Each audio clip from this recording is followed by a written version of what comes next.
ہم سوالات کریں گے آپ کی قیادت سے، ہم پہنچائیں گے آپ کی بات آپ کی قیادت تک۔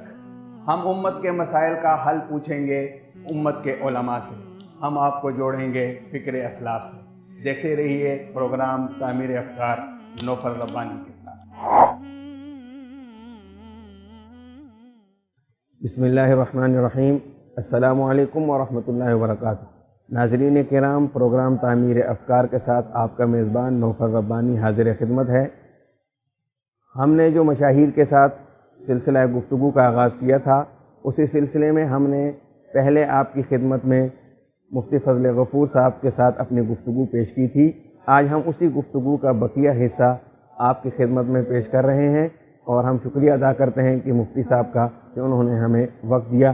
آئیں ناظرین، مفتی صاحب سے اپنی گفتگو کا آغاز کرتے ہیں۔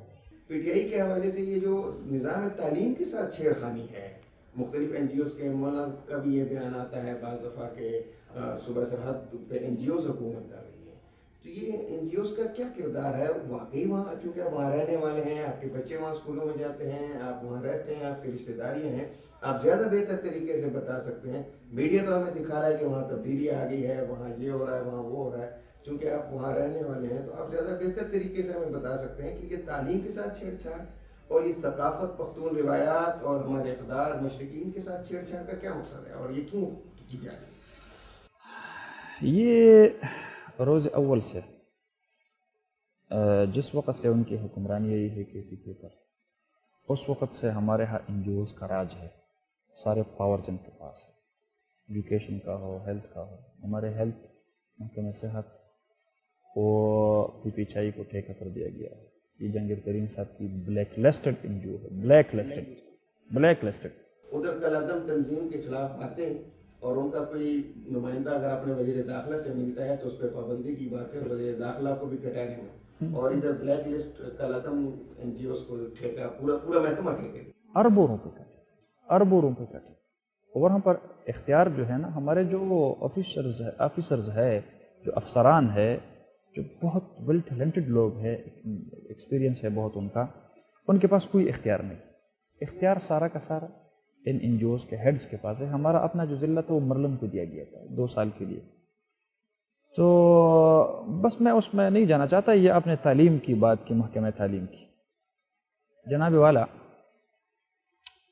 میں پی ٹی آئی کی کارکردگی اس وقت مانتا اگر 3.5 سال میں انہوں نے کوئی ایک اس طرح کا اسکول بنایا ہو، یا پہلے سے جو اسکول بنا ہے اس کو اتنا سٹینڈرڈ کیا ہو کہ عمران خان صاحب اپنے بچے یورپ سے لا کر اس میں داخل، اور پرویز خٹک صاحب اپنے بچے یورپ سے لا کر وہاں پر۔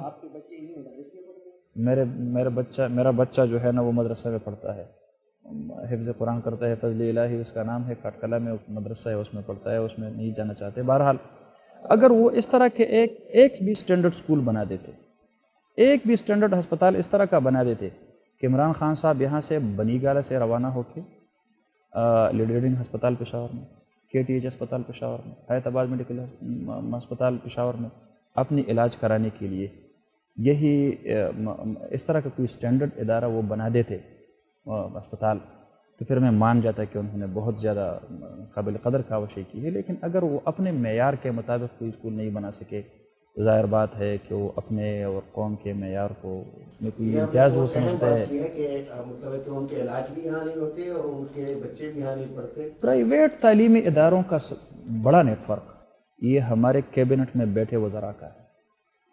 اب آپ کو سمجھیں کہ وہ کس طرح، اگر وہ ان سرکاری اداروں کو اس طرح قابل بنا دیتے تو پرائیویٹ نیٹ ورک پر کیوں وہ چلا دیتے؟ ظاہر بات ہے۔ لیکن میں یہ کہوں الٹا، یہ ہمارے ہاں 2772 مکتب اسکولوں کو بند کیا گیا، ختم کیا گیا۔ اس میں پڑھنے والے لاکھوں بچے۔ آپ کو پتہ ہے مکتب اسکول کہاں پر ہوتا ہے؟ جو دور افتادہ علاقہ ہوتا ہے، پہاڑی علاقہ ہوتا ہے، جو صحرائی علاقہ ہوتا ہے، جہاں پر کوئی گورنمنٹ پرائمری اسکول نہیں ہوتا تاکہ لوگوں کا اس تک اپروچ ہو، تو وہاں پر کسی مسجد میں حجرے میں بچوں کو اکٹھا کر کے ان کے لیے سرکار کی طرف سے صرف ایک استاد بھیجا جاتا ہے۔ بلڈنگ حکومت کا نہیں ہوتا، صرف استاد حکومت کی طرف سے ہوتا ہے۔ ان کو بند کیا گیا، اب ان دور افتادہ صحرائی پہاڑی علاقوں میں پڑھنے والے ان غریب لوگوں کے بچے جو ہے، آپ کیا سمجھتے ہیں ان کے مستقبل کے کیا بنے؟ یہ جو ہم سنتے ہیں کہ جی خیبر پختونخوا میں فوکس ہے ایجوکیشن پہ، یہ کس طرح فوکس ہے ایجوکیشن پہ یار؟ پھر آپ اس کو دیکھیں، یہ تو میں نے ایلیمنٹری اور سیکنڈری ایجوکیشن کی بات ہے۔ جن علاقوں میں دور دراز علاقوں میں اساتذہ نہیں جاتے تھے، اب وہ ڈیوٹی ٹھیک کر رہے ہیں، کچھ نہ کچھ تو ہوا ہے۔ مانیٹرنگ سسٹم میں مانتا ہوں، مانیٹرنگ سسٹم میں انہوں نے اساتذہ کی حاضری یقینی بنائی ہے، لیکن صرف اساتذہ کی حاضری یقینی بنانے سے کیا مسائل حل ہو سکتے ہیں؟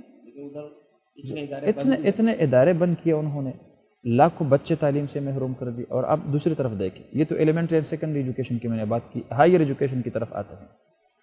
ہائر ایجوکیشن میں ان لوگوں نے جو یونیورسٹیز کو جو گرانٹس ملتا تھا حکومت کی طرف سے وہ بند کر دیا۔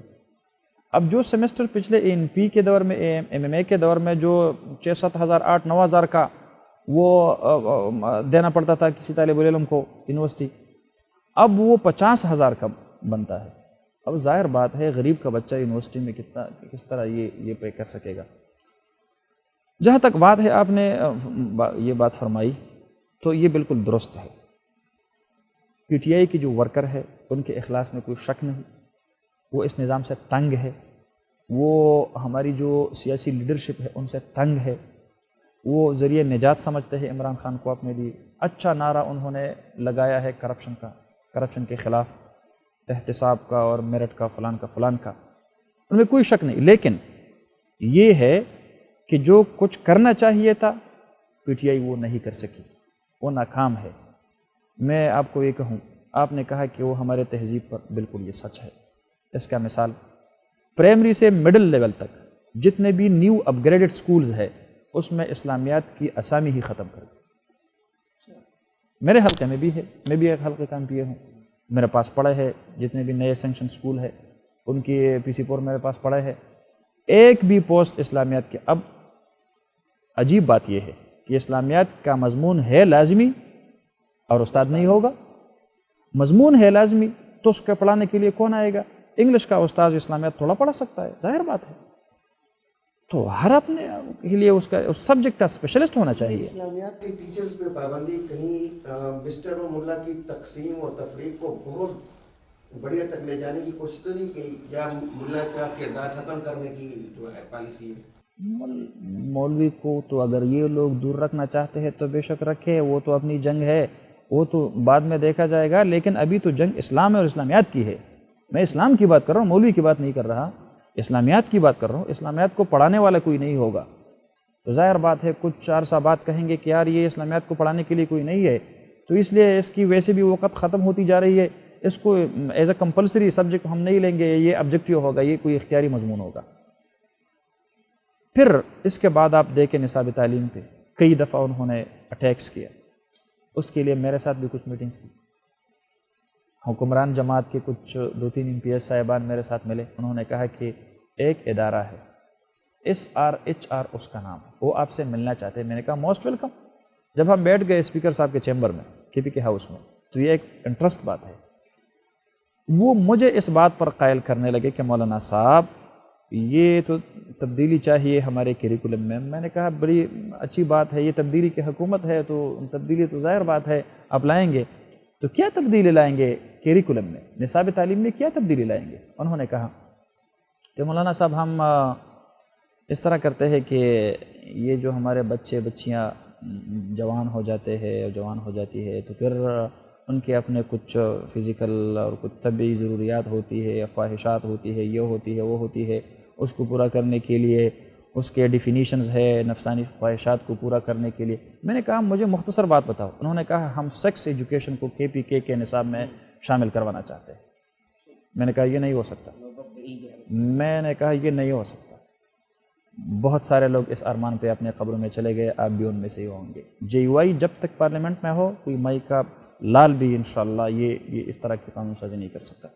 ہم ڈٹ گئے ان کے سامنے، ابھی تک انہوں نے نہیں لایا ہے، بلکہ ہم نے الٹا اتنا کیا کہ پچھلے سال جب یہ ناموس رسالت والا مسئلہ بڑا چڑھا گیا اور ممتاز قادری صاحب اس کو پھانسی پہ چڑھایا گیا، اس کے بعد یہ لبرل اور یہ سیکولر طبقہ اور یہ جو قادیانی نواز ہماری ایک لابی ہے میڈیا میں، بڑا زور و شور سے انہوں نے کام شروع کیا۔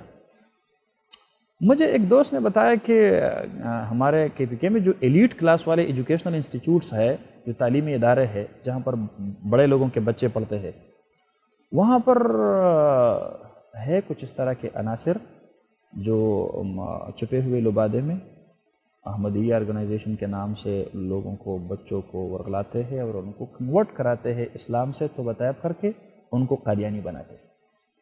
پھر میں نے ایک ویب سائٹ پہ دیکھا کہ بہت سارے لوگ اس طرح کنورٹ ہو چکے ہیں بھی ہمارے تعلیمی اداروں میں۔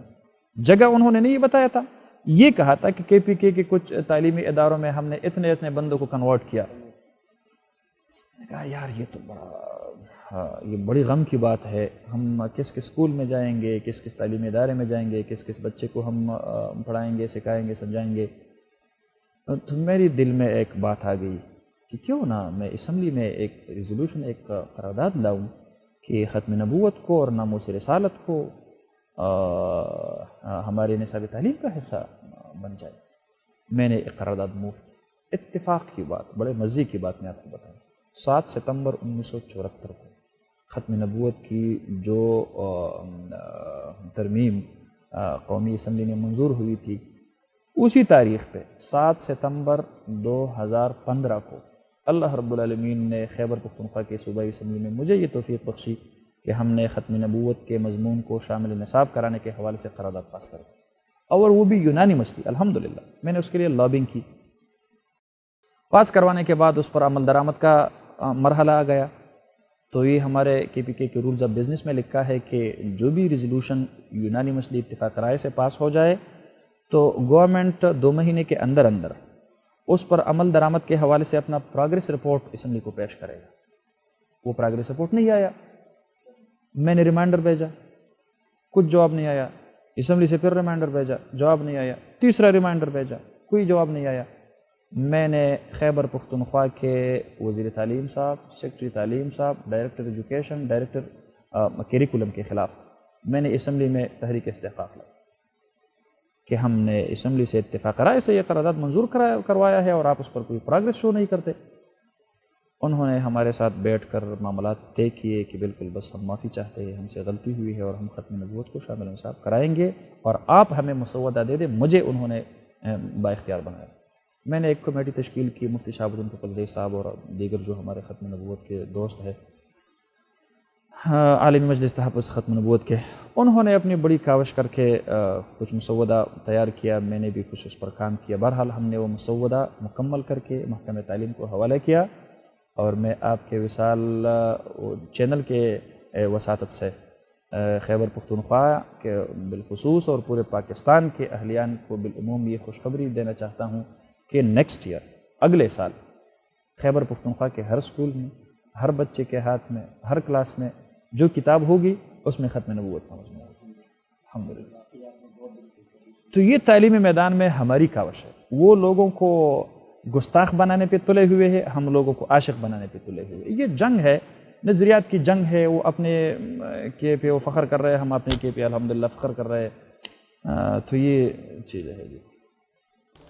ماشاءاللہ جی، آپ نے بڑی خوش کن خبریں بھی سنائی اور بڑی اندھوناک بھی سنائی۔ جی جی۔ اب کچھ تھوڑا سا حلق کے اوپر بات کر لیتے ہیں کہ حلق میں جو جاری کشمکش ہے اور امت مسلمہ کو جو ہر طرف سے پریشانیاں ہیں، تو اس کی ذمہ داری ٹھیک ہے مغرب پہ تو ہوگی، وہ لوگ جنگ کر رہے ہیں، لڑ رہے ہیں، کیا امت مسلمہ کے حکمران اس کے ذمہ دار ہیں؟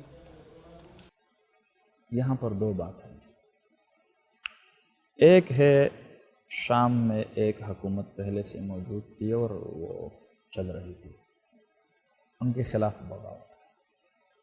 دوسری بات ہے کہ پبلک لوگوں کو، بے گناہ معصوم لوگوں کو، بچوں، بچیوں، بوڑھوں، عورتوں کو بے دردی کے ساتھ اس طرح مارنا، میرے خیال میں یہ دونوں باتیں قابل مذمت۔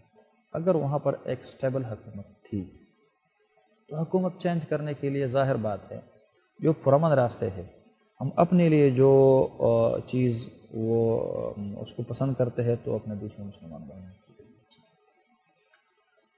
بہرحال وہاں پر جو کچھ ہوا، جو غیر مسلح لوگ تھے، اس میں بچے بھی تھے، عورتیں بھی تھیں، اس میں بوڑھے بھی تھے، اس میں کامن لوگ تھے، جو کارپیٹڈ بمبارمنٹ کی گئی ایران کی طرف سے، جو ملیشیاز بھی جو تھیں وہاں پر، رشیا کی طرف سے ان پر جو بمباریاں کی گئی، اور شام کے جو اپنی فوج ہے ان کی طرف سے جو ظلم ستم کے پہاڑ ان پر وہ ٹوٹے گئے، میرے خیال میں یہ بہت بڑا ظلم ہوا وہاں پر، اور امت مسلمہ کا اتنے ظلم پر خاموش رہنا یہ اس سے بھی بڑا ظلم۔ اس سے وہاں جو اب مظاہرین پناہ گزین ہیں شام کے جو آئے ہوئے ہیں ترکی میں، اور ترکی کی معیشت کو بھی خطرات لاحق ہیں ان کے دباؤ کی وجہ سے، تو اس حوالے سے آپ امت کے نام کیا پیغام دیتے ہیں کہ ان کی؟ میں یہ پیغام دینا چاہوں گا کہ الحمدللہ ہم نے اپنی بساط کے مطابق خیبر پختونخوا اسمبلی سے میں نے ایک قرارداد موو کی، جس میں اس ظلم کے خلاف ہم نے آواز بھی اٹھائی، اور امت مسلمہ کے نام ایک پیغام بھی دیا کہ وہ سب مل کر اپنے شامی مظلوم، مقہور، معصوم بہن بھائیوں کی مدد کے لیے وہ آگے آ جائیں، اور ان کو کم از کم اپنے سر کا سایہ دینے کے لیے، ان کے گھر دلوانے کے لیے، ان کی کھانے پینے کے لیے۔ آج کل وہاں پر بہت زیادہ برف باری ہو رہی ہے، مجھے جب بھی ٹھنڈ محسوس ہوتا ہے مجھے وہاں کے حالات بہت زیادہ یاد آ جاتے ہیں، اور پھر دل بہت غمزدہ ہو جاتا ہے، اور یہ ایمان کی علامت ہے کہ کسی دوسرے مسلم پر سختی ہو اور آپ اس سختی کو، اس تکلیف کو اپنے دل میں محسوس کریں، بس آپ سمجھو کہ آپ مسلمان ہیں، آپ کے دل میں وہ تڑپ ہے۔ تو مسلمانوں کو، اسلامی تنظیموں کو، مذہبی تنظیموں کو، امت مسلمہ کے حکمرانوں کو اپنی ساری اختلافات بھلا کر متحد ہونا چاہیے ان سارے چیلنجز سے نمٹنے کے لیے، اور میں یہ سمجھتا ہوں کہ وہاں پر جو ترک کے ہمارے بھائی، ترکی حکومت جو ان کی مدد کر رہی ہے، میں ان کو خراج تحسین پیش کروں گا، ان کی کاوشوں کو اللہ رب العالمین قبول فرمائے، اور وہ بھی اپنا حوصلہ اور اپنا ہمت نہ ہارے۔ یہ سب کچھ اللہ رب العالمین کے ہاتھ میں ہے، انشاءاللہ ایک نہ ایک دن مسلمانوں کو کامیابی مل جائے گی، اور یہ سختی اور تکلیف کے دن انشاءاللہ ختم ہو جائیں گے، اور میں جو دیکھ رہا ہوں ابھی، یہ جو نیا فیوچر میں دیکھ رہا ہوں، انشاءاللہ امریکہ اور یورپ کے چنگل سے انشاءاللہ اس دنیا کو نجات ملنے والی ہے، انشاءاللہ امت مسلمہ کو بالخصوص ان کو چاہیے کہ اپنی اقتصادیات مضبوط کرے، اپنی دفاعی قوت پر فوکس رکھے، اور اپنے نظریاتی تشخص پر کسی کے ساتھ سمجھوتا نہ کرے۔ یہ 39 ملکوں کی فوج کا اکٹھا ہونا، اور پھر پاکستان کا ایک ریٹائرڈ جنرل کا ان کا سربراہ بننا، کیا یہ پاکستان کے لیے اعزاز ہے؟ اور یہ اس طرف اشارات نہیں ہیں کہ امت مسلمہ اب اپنے مسائل کو سمجھ رہی ہے اور اس کی طرف بڑھ رہی ہے؟ بڑی اچھی بات ہے، اگر پہلے یہ ہوتا بہت ہی بہتر ہوتا۔ یہ 70s سے لے کر آج تک جتنے بھی ہمارے نقصان ہوا ہے، کم از کم یہ نقصان نہ ہوتا۔ دیر آیت درست آیت، یہ ہونا چاہیے، بالکل ہونا چاہیے۔ اس کے لیے کچھ اصول ہونے چاہیے، کچھ آداب، رولز، ریگولیشن ہونے چاہیے، کچھ ٹرمز اینڈ کنڈیشنز ہونی چاہیے۔ پاکستان کے لیے بڑے فخر کی بات ہے کہ پاکستان کا ایک سابق جرنیل وہ پوری امت مسلمہ کے افواج کی قیادت کے لیے آگے بڑھتا ہے۔ میں یہ بھی کہوں گا کہ اگر پاکستان دفاعی لحاظ سے پوری امت مسلمہ کی قیادت کے لیے آگے بڑھتا ہے، تو ساتھ ساتھ سی پیک کے کی صورت میں انشاءاللہ اقتصادی میدان میں بھی پاکستان پوری امت مسلمہ کی قیادت مستقبل قریب میں کرے گا انشاءاللہ۔ مفتی صاحب نے سی پیک کی ذکر کیا، سی پیک ایک روڈ ہوگا، راہداریاں، مختلف منصوبے ہیں، آپ کیا سمجھتے ہیں کہ سی پیک کے ذریعے صرف تجارت ہوگی؟ کیا وہاں کی تہذیب، وہاں کی ثقافت اور وہاں کی جو کلچر ہے وہ کیا ہمارے اس کلچر میں مدغم ہونے کے لیے نہیں آئے گا؟ جیسے مغربی کلچر کے ویلکم کے لیے ہمارے یہاں لبرلس دوست موجود ہیں، تو کمیونزم اور کمیونسٹ کلچر کے لیے یہاں پر خوش آمدیدی لوگ نہیں ملیں گے؟ کمیونزم اور سوشلزم یہ کسی تہذیب کا نام نہیں، یہ تو ایک اقتصادی اور معاشی نظام کا نام ہے۔ اور جہاں تک بات ہے چائنا کے تہذیب کا، یہ جو کچھ ہم دیکھ رہے ہیں تو چائنا اپنا تہذیب ہم پر مسلط کرنے کے لیے یہ سب کچھ نہیں کر رہا، بلکہ چائنا کو بھی ضرورت ہے، پاکستان کو بھی اقتصادی ترقی کی ضرورت ہے۔ دونوں اپنی ضرورت کو مد نظر رکھ کر وہ ایک اقتصادی قوت کا حصہ بن رہے ہیں۔ انشاءاللہ ہماری جدوجہد، ہماری کوشش تو جاری رہے گی۔ اس طرح نہیں ہوگا کہ سی پیک بنے گا تو جی وائی سیاست نہیں کرے گی، سی پیک بھی بنے گا، جی وائی سیاست بھی کرے گی۔ اس ملک کی معاشرت اور تہذیب کے دفاع کا جنگ پہلے بھی ہم نے لڑی ہے، اب بھی لڑتے ہیں، آئندہ کے لیے بھی لڑیں گے انشاءاللہ۔ اور آپ نے دیکھا تھا کہ جو فرسٹ اوپننگ سرمنی گوادر پہ جب ہو رہا تھا، اس وقت جنرل اللہ شریف صاحب بھی تھے، میاں نواز شریف صاحب بھی تھے، اور مولانا فضل الرحمان صاحب بھی تھے۔ یہ بڑی